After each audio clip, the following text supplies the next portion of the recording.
Hay una filosofía argentina, un pensamiento riguroso acerca del lugar del hombre en la sociedad. Obras literarias como El Facundo, El Martín Fierro, El Matadero. Texto axial, fundamental, el plan revolucionario de operaciones de Mariano Moreno, Los muertos en Plaza de Mayo. El primer centenario se festeja bajo estado de sitio.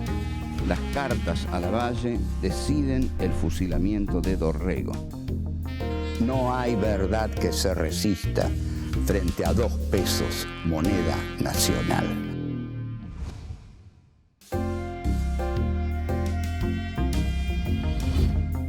Encuentro 8. José Hernández y Martín Fierro.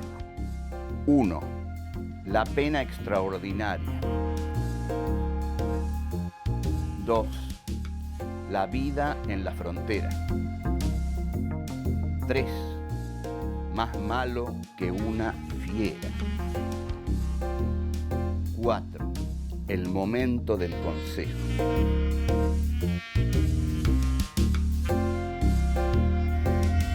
José Hernández nace en noviembre de 1834 en el partido de San Martín, provincia de Buenos Aires. En 1843, luego del fallecimiento de su madre, se instala en una zona rural del sur de la provincia junto con su padre, quien trabaja como capataz de estancia. A partir de 1856, participa en el Partido Federal Reformista y en la redacción de la Reforma Pacífica.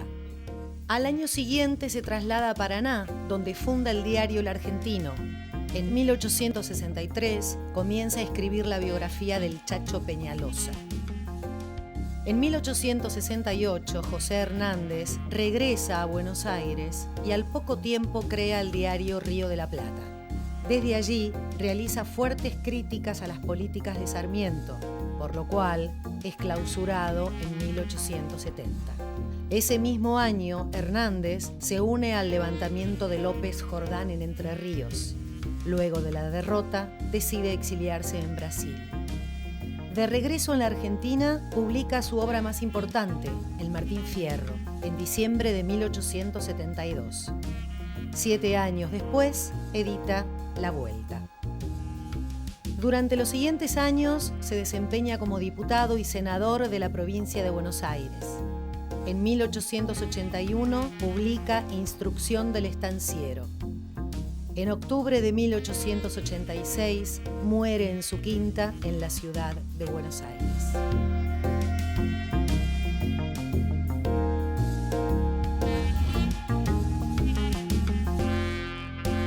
Este es un programa excepcional.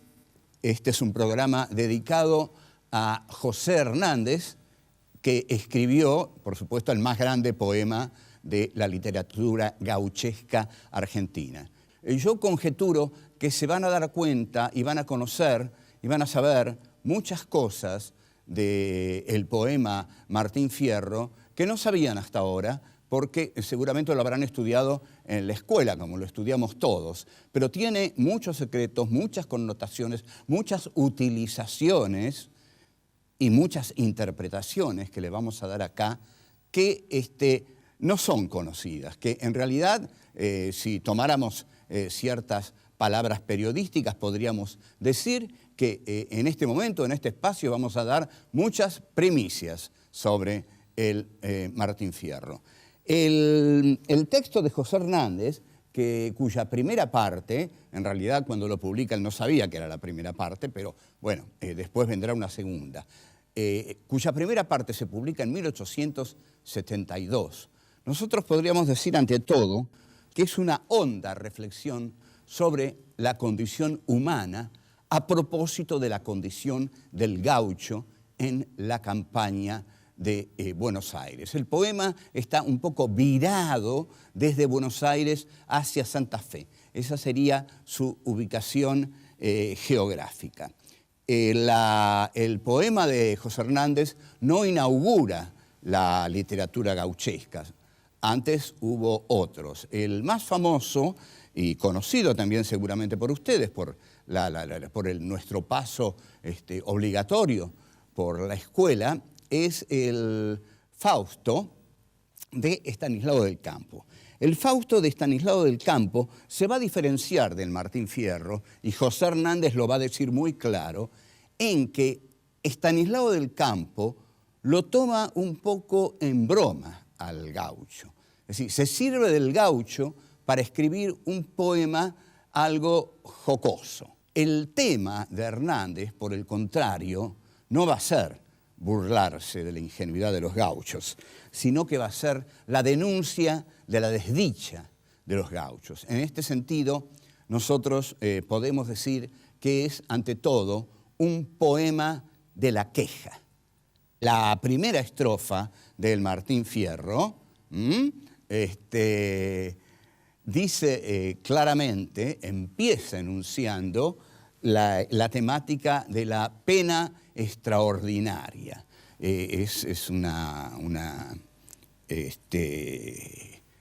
estrofa muy conocida que dice: aquí me pongo a cantar al compás de la vihuela, que al hombre que lo desvela una pena extraordinaria, como el ave solitaria con el cantar se consuela. Entonces aquí tenemos dos elementos. La pena que desvela a Martín Fierro no es común, es extraordinaria. ¿Y con qué se consuela? Con la vihuela y con el canto. El gaucho de José Hernández, y este es un punto definitivo que dejamos aquí plantado, y lo tenemos, no lo podemos olvidar. El poema de José Hernández describe al gaucho derrotado de 1872. El gaucho que no tiene otra cosa más que quejarse.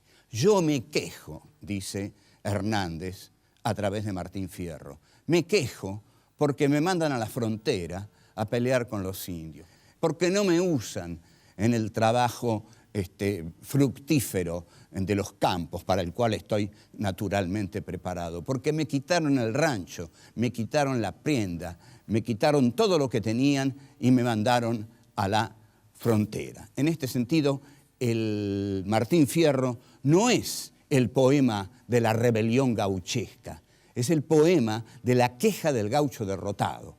El poema de la rebelión gauchesca, curiosamente o no, lo escribió Sarmiento y es el Facundo.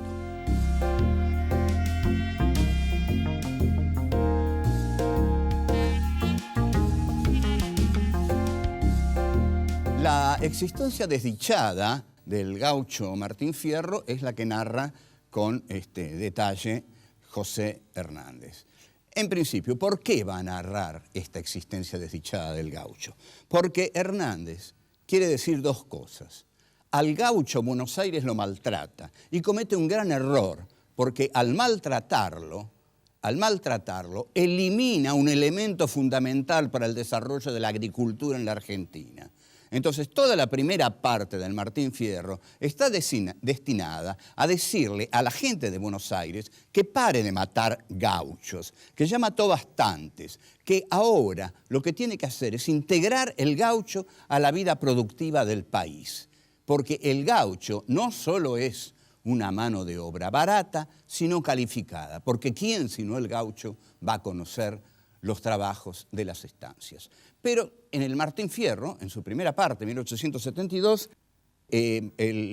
los puebleros no han entendido todavía esto. Los jueces de paz enviados por Buenos Aires desean a las chinas de los gauchos y mandan los gauchos a la frontera y se quedan con las chinas, sus propiedades, etcétera, etcétera. El gaucho va a la frontera. ¿Qué es la frontera? La frontera es, en principio, el exilio. Digamos, es la primera parte del exilio, porque va a haber una segunda parte del exilio que ya va a ser definitiva, es decir, la huida de la civilización. La vida en la frontera es detalladamente descrita por José Hernández para demostrar que el gaucho ahí lo que realiza son tareas inútiles. Entonces, Hernández va a decir, y lo vamos a leer textualmente para que no se pierda una sola palabra de este excepcional poema, va a decir: barajo, si nos trataban como se trata a malevos ¿Y qué indios, ni qué servicio, si allí no había ni cuartel? Nos mandaba el coronel a trabajar en sus chacras. Buenísimo. O sea, no hay trabajo en la frontera. Lo que hay es un coronel que está lleno de chacras.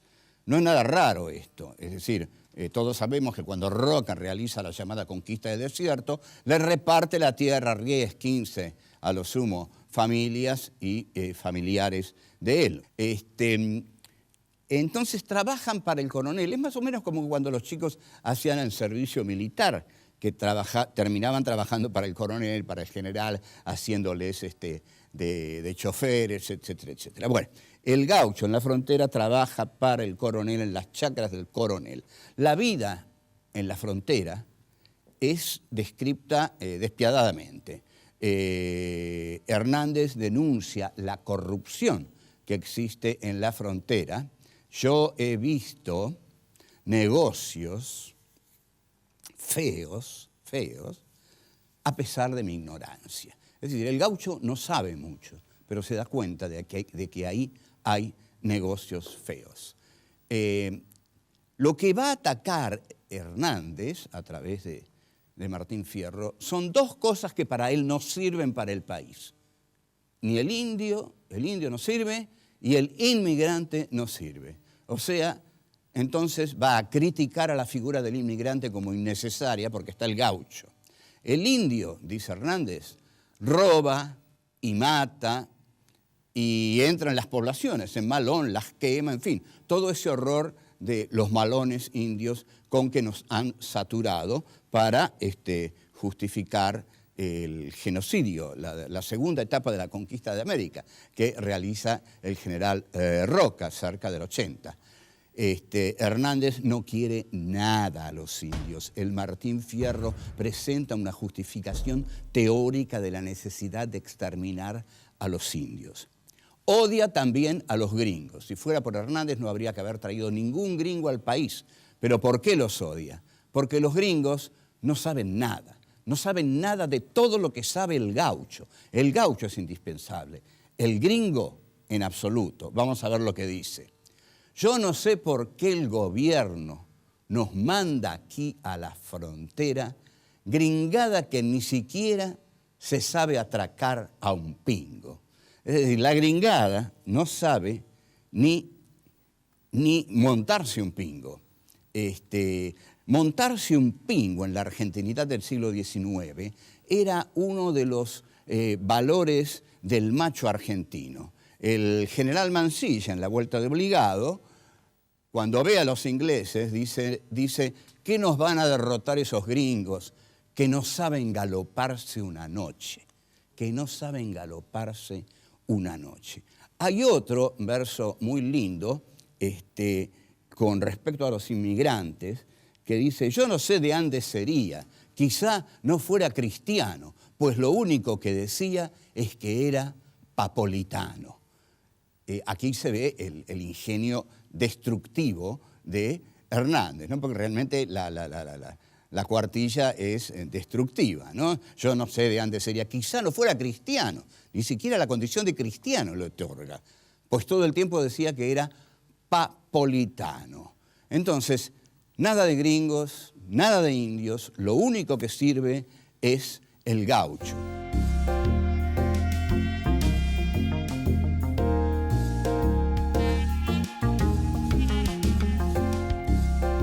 Martín Fierro vuelve de la frontera.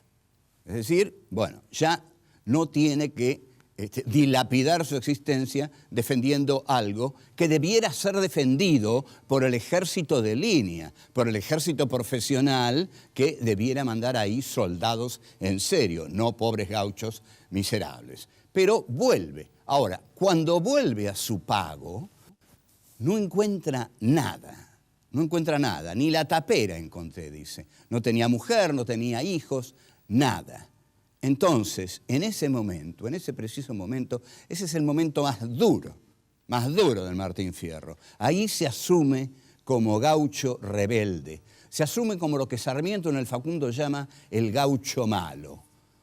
Y dice, yo juré en esa ocasión ser más malo que una fiera.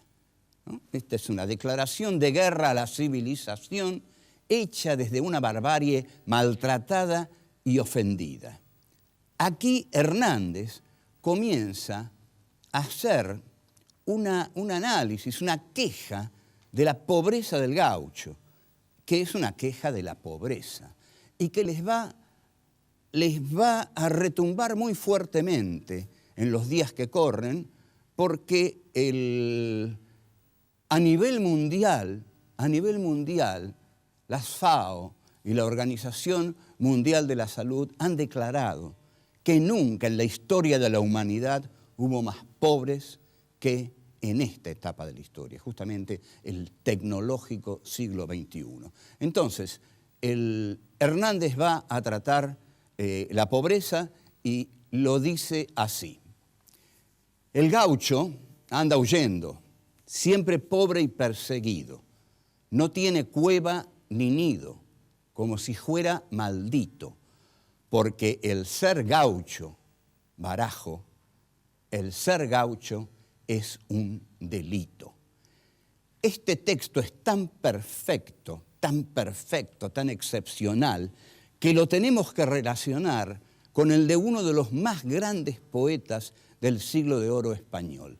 Calderón de la Barca, en La vida es sueño, en el monólogo de Segismundo, en una parte, Segismundo dice: ¿qué delito cometí contra vosotros naciendo? Aunque si nací, ya entiendo qué delito he cometido. Bastante causa ha tenido vuestra justicia y rigor, pues el delito mayor del hombre es haber nacido.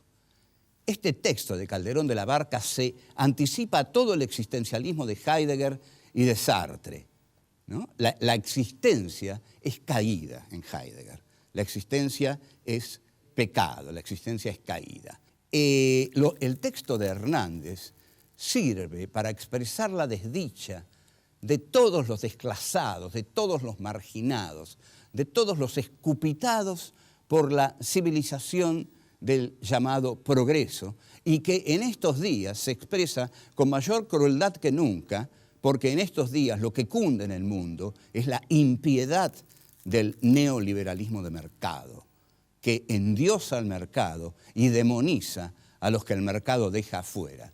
Y el mercado cada vez deja más gente afuera y menos gente adentro. O sea, cada vez más hay más marginados, desesperados, gente que quiere saltar muros, que quiere entrar en el mundo donde se come, se vive, se respira, se pertenece a una sociedad. Ellos no, están escupitados, como dije, por el sistema neoliberal de mercado. Vamos a ver esta cita que con la que Hernández describe la situación del pobre, no solamente la del gaucho, la del pobre. Y quizás se anticipa y la de los pobres de todos los tiempos. Por eso un poema es inmortal. Un poema es inmortal cuando expresa la condición humana, cuando expresa algo esencial de la condición humana, cuando no se detiene solamente en expresar la situación histórica que le dio origen, sino que desde esa situación histórica se remonta y consigue expresar la condición del hombre, ¿no? El Otelo de Shakespeare no expresa un drama de Venecia, expresa el drama de los celos en el hombre. El Hamlet de Shakespeare no expresa un problema monárquico en Dinamarca, expresa nada menos que la duda que constituye al ser humano. Y Hernández en el Martín Fierro expresa el dolor y la marginación y la humillación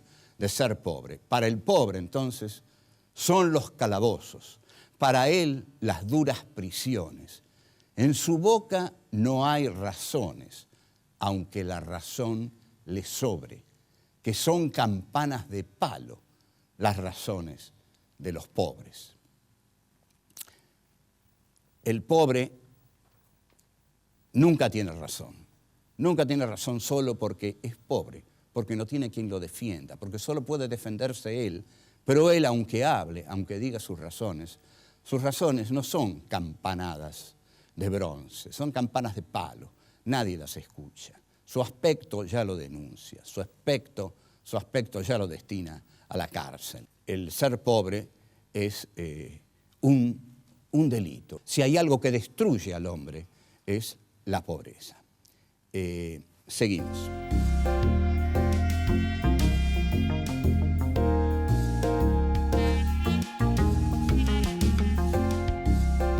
El gaucho, Martín Fierro, lo que tiene es su furia, su bronca. Está muy enojado. ¿Qué es lo único que tiene? Tiene su cuchillo. El cuchillo es su arma, el cuchillo es su defensa. Entonces, es notable esto. Realmente a veces me conmueve el genio de Hernández, que se expresó en esto. No se volvió a expresar, es notable. Es un hombre de una sola obra, ¿no? Del poema Martín Fierro. Entonces dice: yo abriré con mi cuchillo el camino para seguir. O sea, el cuchillo, que es su arma de defensa y de ataque, es también su destino. Su cuchillo le permite tener un destino, su cuchillo le permite tener un camino. Él se abre su camino. Para el gaucho no hay un camino abierto como lo hay para el hombre de la civilización. El tren del progreso está preparado para los hombres de la civilización. Pero para el gaucho marginado, el gaucho de la desdicha, él tiene que abrirse el camino y se lo tiene que abrir con su cuchillo. Su cuchillo le posibilita tener un destino. Entonces, en un momento se encuentra con una partida, ¿no? Con una partida de soldados, y empieza a pelear. Y Martín Fierro pelea con un coraje excepcional. Tal es así, que uno de los integrantes de la partida, al verlo pelear con tanta valentía, con tanto coraje, como suele suceder, se pone de su lado y dice: no permitiré que se mate hacia un valiente. Y ese es el sargento Cruz, que va a ser el amigo de Martín Fierro, y pelea junto a Fierro. Lo que Hernández quiere demostrar es que al gaucho se lo trata muy mal, que el gaucho no es el enemigo de la civilización, sino todo lo contrario, que al ser la Argentina un país pastoral, el gaucho es la condición de posibilidad del desarrollo nacional, porque es el que puede, mejor que nadie, cuidar la campaña. Ya está, ahora defendió a los gauchos. Cuando escribe la segunda parte, ya no es la época de la denuncia, no es la etapa de la denuncia. Los gauchos han sido integrados al sistema que hegemoniza, que domina Buenos Aires. Entonces, José Hernández, que es un bestseller, que lo compran en todos lados, en cualquier pulpería se pide una Dama Juana y 2 Martín Fierro, por ejemplo, ha llegado la hora del consejo. La segunda parte del Martín Fierro es la parte del consejo. Yo quiero ser sinceros con ustedes. El primero que desarrolló muy brevemente esta teoría, pero con la brillantez de su enorme talento, fue el historiador Milcíades Peña, que murió muy joven, en un libro que se llamaba La Era de Mitre, la guerra de la triple infamia, se refería a la guerra del Paraguay. En este momento tenemos a Fierro y tenemos a Hernández tratando de encaminar a sus gauchos. Es como si les dijera: miren, paisanos, ya no los van a perseguir. Ahora tienen que trabajar. Tienen que trabajar. Se tienen que ganar sus derechos cumpliendo con sus deberes. Esto es lo que dice Hernández, consciente de la llegada que tiene entre su público. Porque es impresionante lo que los gauchos leen en el Martín Fierro. Es un bestseller impresionante. Ríanse de 100 años de soledad. El Martín Fierro lo leyeron todos los gauchos. Voy a citar. Estos son los consejos de obediencia que el gaucho Martín Fierro les da a los otros gauchos y a sus hijos. Debe trabajar el hombre para ganarse su pan, pues la miseria en su afán de perseguir de 1000 modos llama en la puerta de todos y entra en la del haragán. Durante mucho tiempo ustedes habrán entrado en algunas casas donde estos versitos estaban puestos en maderitas en las paredes y estaban estos versos del Martín Fierro, todos muy digamos, muy tolerables, muy mansos, muy así como de aconsejarle al gaucho las buenas maneras con que debía pagar los derechos de los que ahora se beneficiaba.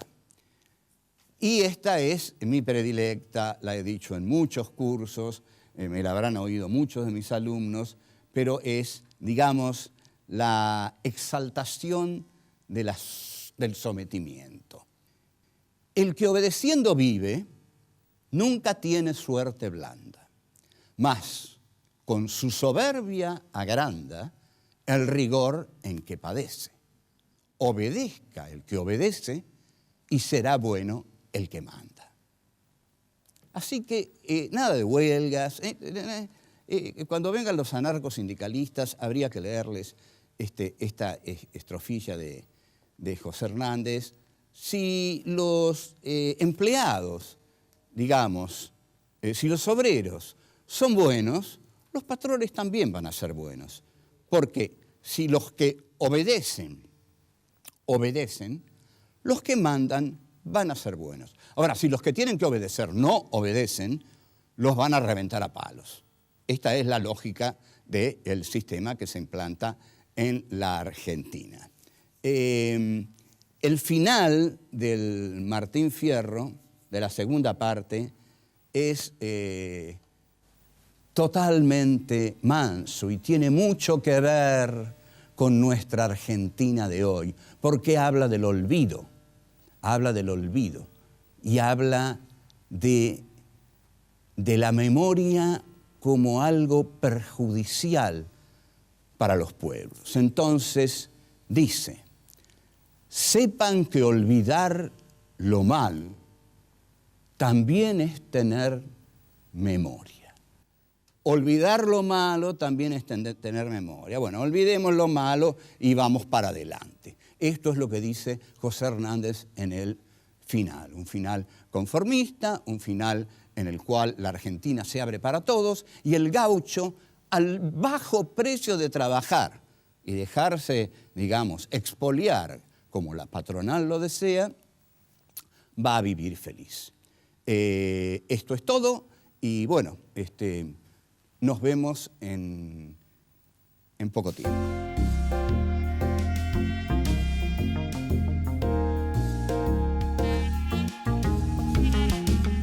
El texto de Hernández sirve para expresar la desdicha de todos los escupitados por la civilización del llamado progreso.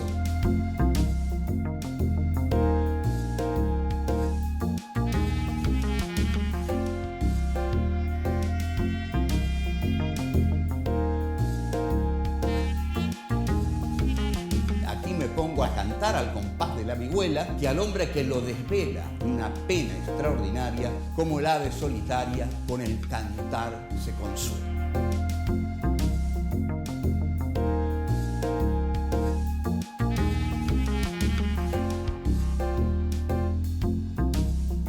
Yo abriré con mi cuchillo el camino para seguir.